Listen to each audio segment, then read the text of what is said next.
So, hi guys. My first tutorial was actually on the breath of the compassionate. I prefer to actually hand draw the work, but I thought I would just try and show the pattern through, including another pattern that you can get from the same underlying grid using a digital format, just to see how you guys preferred it, really.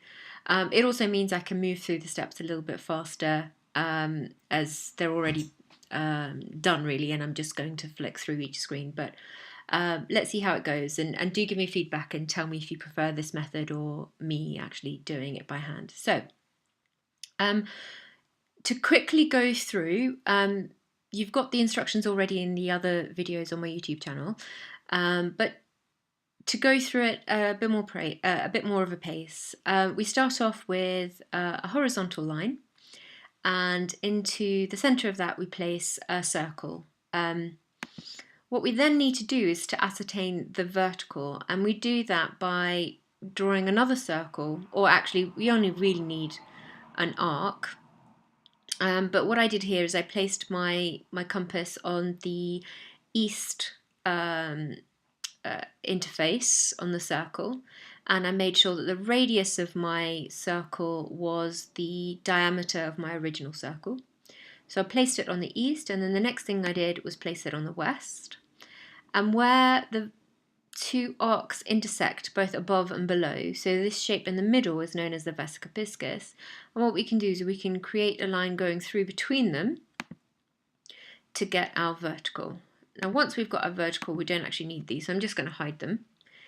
And I return my compass back to my original radius, and I'm able to draw circles going both up along this axis that I've created along the north, and running east to west along the axis to the side. The pattern that I'm going to do today is actually going to be larger, but I'm just going through the steps one by one. The next thing we need to do is we look for these vertices. So always look for the petals. That's the best way I can describe it. Look for the petals, and where they intersect is where you're going to place your next circle. And when you place that circle, you'll create another petal here, and that will be your next intersect. So that will be the point where your circle, the center of your circle is. And if you fill in, you'll get this pattern.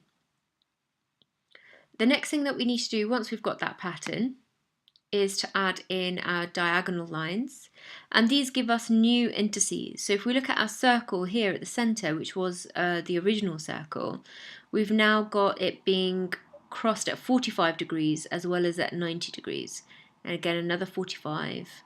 So it's intersected at 8 points, and these vertices here give us an opportunity to add a square, which we do.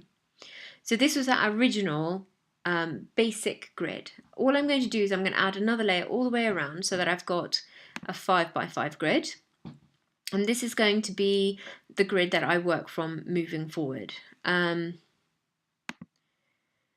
What we then did is we added these lines, so we've got they're parallel lines looking at the petals, so where this petal intersects with the square that we've added, and where the top petal interacts with it, we've drawn a line parallel, we've drawn lines parallel that way, and at 45 degrees as well. So that's gone all the way around.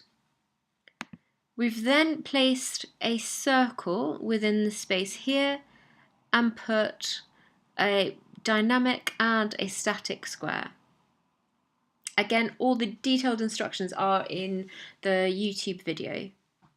From this, we're able to actually create our initial breath of the compassionate pattern. So this is it in its simplest form. So this you can call pattern 1.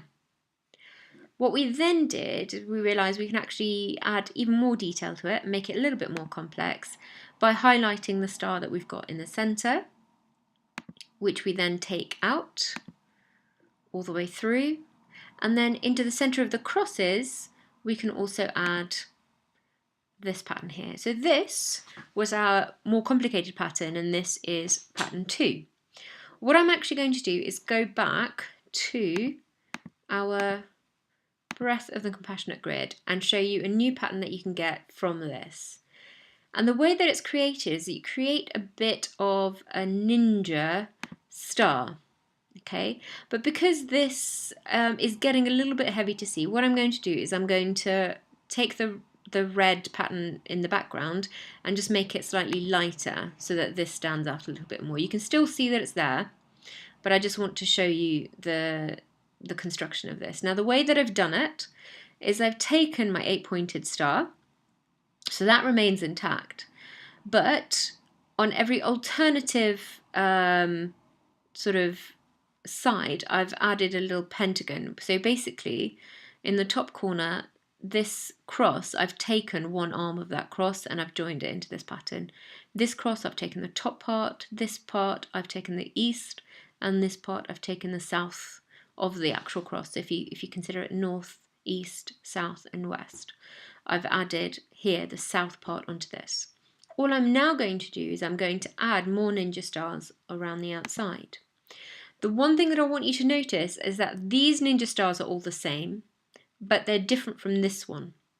They're actually mirror reflections. So if you were to create tiles, you'd need to create 2 tiles, one facing this way and one facing that way.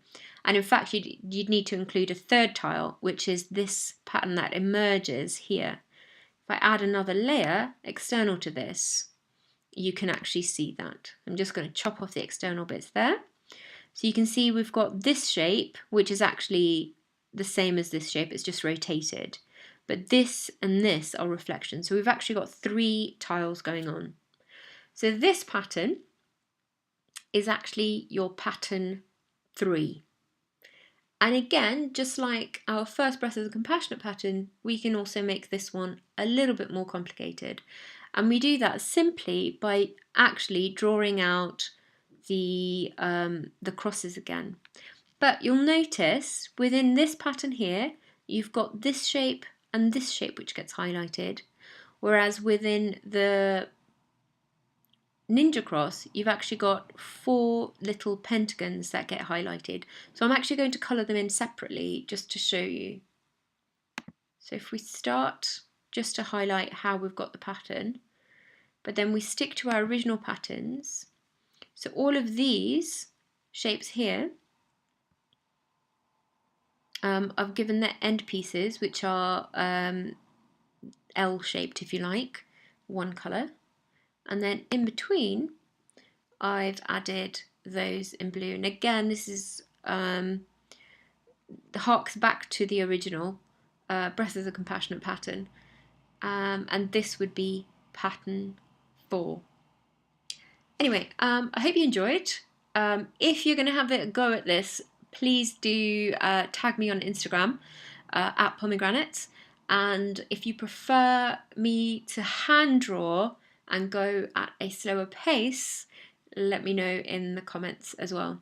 I hope you enjoyed it, and hopefully I'll try and make more videos as I go along. All right, thanks so much.